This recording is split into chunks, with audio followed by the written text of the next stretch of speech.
Hi, and welcome to Why Is Your Dog Sick? Episode 5. We are talking about gluten and its possible effects on your pet. I am now gluten-free for 6 weeks along with my family, and as of a couple days ago, we are now corn-free as well, and I am definitely considering going completely grain-free from even gluten-free foods. So, some of the things that you might see with your pet when they do have a gluten intolerance, most pets are not going to be able to handle gluten at all. It's not good for anybody. It's nothing that we need in our system. It's actually a replacement for regular animal protein.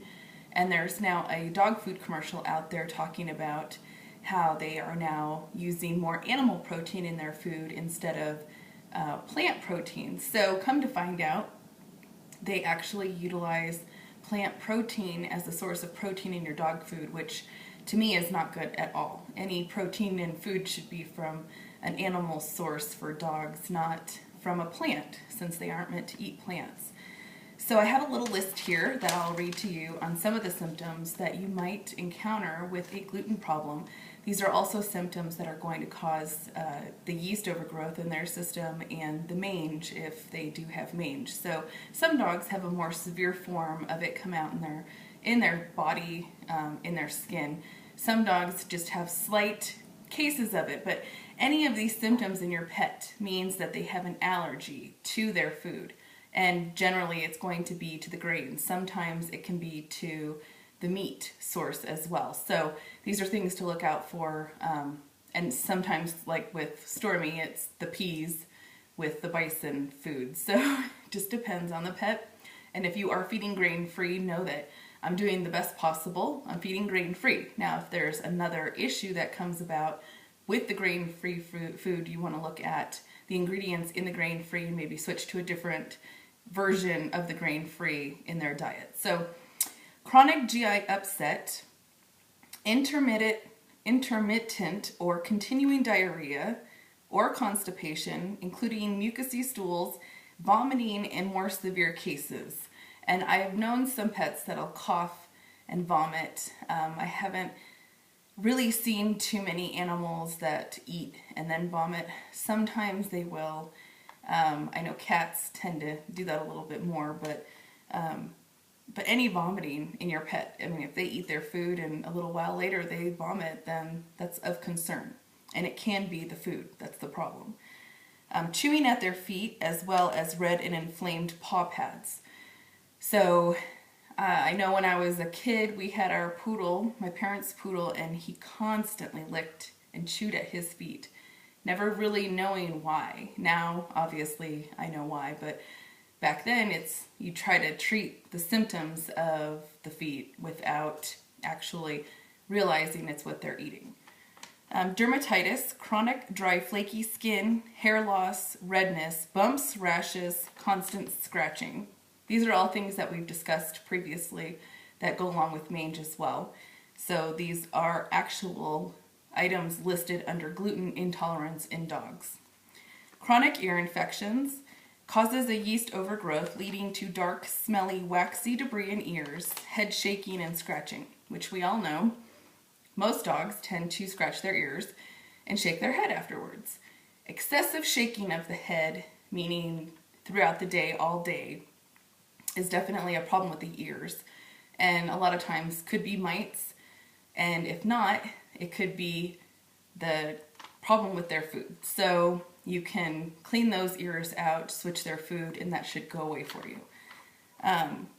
Gluten intolerance may be related to arthritis, epilepsy, abnormal behavior, allergic and inflammatory reaction, pancreatitis, hepatitis, Cushing's disease, thyroid problems, and they're more susceptible to infection as well. So they could get sick easier, or they won't heal very properly if they do have a problem. So my first girl, Chassie, who now I know all of these things and she's no longer with us, but she definitely had dog celiac disease, which is so disheartening for me to know now and not know then, because she started off with that GI upset. You know, she had the mucousy stool, she had the vomiting after she would eat, She had infections that would never go away, and she used to have infections come out her cheek constantly. It was just, I would treat it and help her, and she was mostly raw, and never realizing that just that little bit of food that I'm giving her, even though it's holistic, still had grain in it. And she obviously had a very big problem with the grain. She was excessively overweight. I barely feed her any food, and she would never lose weight. I'd try to take her for a walk, and she'd go about 20 feet and have to lay down. So she was about 140 pounds, and she should have been probably around 120 pounds.